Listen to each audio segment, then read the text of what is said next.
ওমর রাদিয়াল্লাহু তাআলা জীবনে ভালো একটা বিছানার মধ্যে ঘুমাই নাই, জীবনে বালা একটা বিছানার মধ্যে ঘুমাই নাই। কেন রে? ওমর রাদিয়াল্লাহু তাআলা কখনো খাটের উপরে শুই নাই। ওমর রাদিয়াল্লাহু তাআলা করে জিজ্ঞাসা করা হইল, হে ওমর, আপনি এত বড় মুসলিমের, এত বড় বিশ্ব জাহানের বাদশা, আপনি এত বড় বাচ্চা হইয়া, আরব জাহানের বাচ্চা হইয়া আপনি মাটির মধ্যে খেজুর পাতার মধ্যে ঘুমান? কিসের মধ্যে ঘুমাইতো? খেজুর পাতার মধ্যে ঘুমাইতো।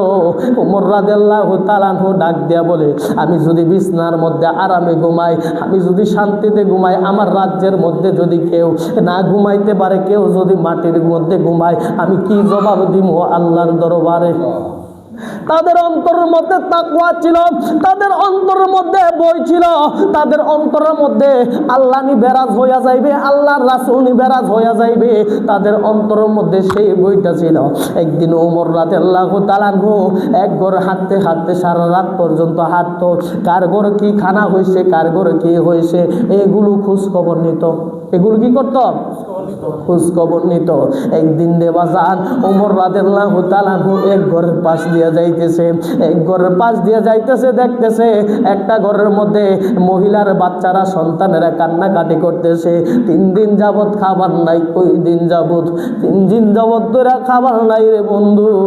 এবার ওমর রাদিয়াল্লাহু তাআলা ঘরের পাশে দাঁড়ায় দাঁড়ায় শুনতেছে বাচ্চারা কান্নাকাটি করতেছে, মা গো মা, ও মা, আমরা 3 দিন ধরে খাবার খাই না গো মা, ও মা, আপনি যদি আমাদের কিছু খাবারের ব্যবস্থা করতেন। মা বলতেছে, বাবা রে, ও বাবা, সমস্যা নাই, তোমরা চিন্তা করো না, আমি চুলাটার মধ্যে আমি পাতিলাটা বসাইছি, তোমাদের জন্য আটা আসতেছে, আটা আসতে তোমাদেরকে পিঠা বানায়া দিব, আটা আসলে পিঠা বানায়া দিব। এই ফাঁক দিয়া রে বাবা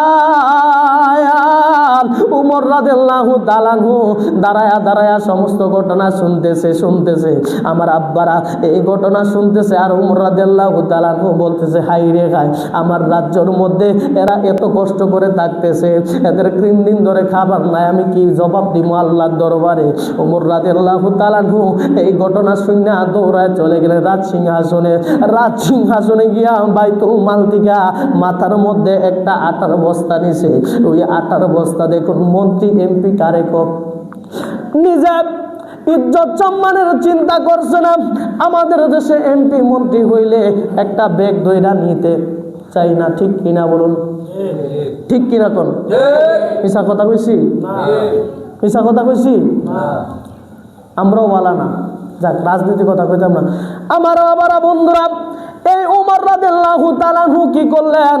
মাথার মধ্যে আটার বস্তাটা নিয়া দৌড়ায় চলে গেলেন। চলে গিয়া ওই মহিলার ঘরের মধ্যে নিয়ে আটার বস্তাটা দিলেন, দিয়া বলতেছেন, মা গো মা, ও মা, আটার বস্তাটা আপনারে দিলাম, আপনার সন্তানদেরকে আপনি রুটি বানায়া খাওয়ান। এই আটার বস্তা রুটি যখন শেষ হইয়া যাইব, শেষ হইয়া গেলে আপনি আবার দরবারে বাইতুল মালের মধ্যে যাইবেন। বাইতুল মালের মধ্যে গেলে আমি আপনারে আটার ব্যবস্থা কইরা দিব, আটার ব্যবস্থা কইরা দিব। ওমর রাদিয়াল্লাহু তাআলা একজন খলিফা এই কথা ওই মহিলারে বলে নাই, মহিলারে বলে নাই, আমি যে একজন খলিফা, আমি যে বাচ্চা, এই কথা বলে নাই।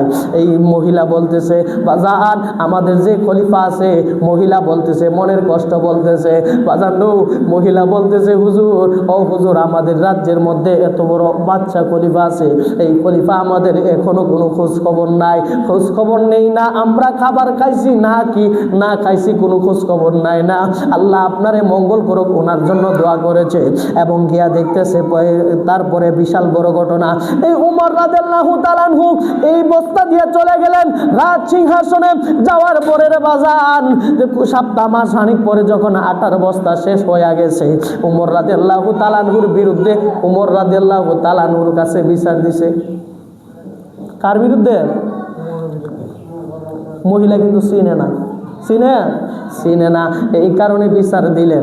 বাবারা বন্ধুরা, এবার পরের মাস যখন শুরু হয়ে গেল, পরের মাসে মহিলা গেল রাজ দরবারের মধ্যে। যাওয়ার পরে মহিলা মানুষ অনেকে একটু আনমনা ভাব, এই রাজ সিংহাসনে ঢুকবো কিনা ওনার মনের মধ্যে একটা বই। এতগুলো লোক দাঁড়ায় রয়েছে, এতগুলো শত শত মানুষ দাঁড়ায় রয়েছে, আমি একটা খারাপ কাপড় পরে আমি কিভাবে ঢুকবো? ওমর রাদিয়াল্লাহু তাআলা আনহু সিংহাসনের মধ্যে বইসা রয়েছে, বইসা দেখতেছেন মহিলাটা দাঁড়ায় রয়েছে। তখন ওমর রাদিয়াল্লাহু তাআলা আনহু ওই মহিলাটাকে ডাক দিছে, আল্লাহু আকবার। এই ওমর রাদিয়াল্লাহু তাআলা আনহু ডাক দিয়ে বলে, ও মা, আপনি এদিকে আসেন, এদিকে আসেন, আপনি এদিকে আসেন। এবার মহিলা আয়েশা বলতেছেন, হুজুর, আমি তো আপনি এখানে বসে রয়েছেন, রাজ সিংহাসনে বসে রয়েছেন কেন? আমি তো আপনার কাছে আসছিলাম, আপনারে খুঁজতেছি, আপনারে পাইতেছি না, এখন দেখি আপনি রাজ সিংহাসনে বসে রয়েছেন, ব্যাপারে কি গো হুজুর? ও হুজুর, আমি আসছি, আমার আটা শেষ হয়ে গেছে, এই জন্য। মহিলা বলতেছে, ও মা, মা গো মা, আপনার আটা শেষ হয়ে গেছে, আপনার আটা আমি দেওয়ার ব্যবস্থা করতেছি। একজনকে বললেন, হে কর্মচারীর বললেন, তুমি নিয়ে এক বস্তা আটা নিয়ে ওই মহিলার বাড়ির মধ্যে নিয়ে দিয়ে দাও। আল্লাহু আকবার। আমার বাবারা বন্ধুরা, ওই মহিলা তখন বলতেছেন, ব্যাপার কি, ব্যাপার কি? আপনি কে গো বাজান? আপনি কে? হুজুর, আপনি কে? আপনি রাজ সিংহাসনের মধ্যে বসে রয়েছেন, আপনি কে? আপনি তো আমার বাসার বাড়িতে মধ্যে আপনি নিজের মাথার মধ্যে আটা নিয়ে দিয়ে আসছেন, আপনি কে? আপনার পরিচয়টা যদি দিতেন, আপনার পরিচয়টা যদি দিতেন। এবার একজন বলতেছেন, আপনি ওনারে চিনছেন না, উনি হইল বাচ্চা উমর রাদিয়াল্লাহু তাআলা আনহু। আল্লাহু আকবার। এবার মহিলা লজ্জা পেয়ে গেছে, হাই রে, আমি কার বিচার কার কাছে দিলাম? বাচ্চার বিচার বাচ্চার কাছে দিলাম। হুজুর, আমারে মাফ করবেন, ক্ষমা করবেন।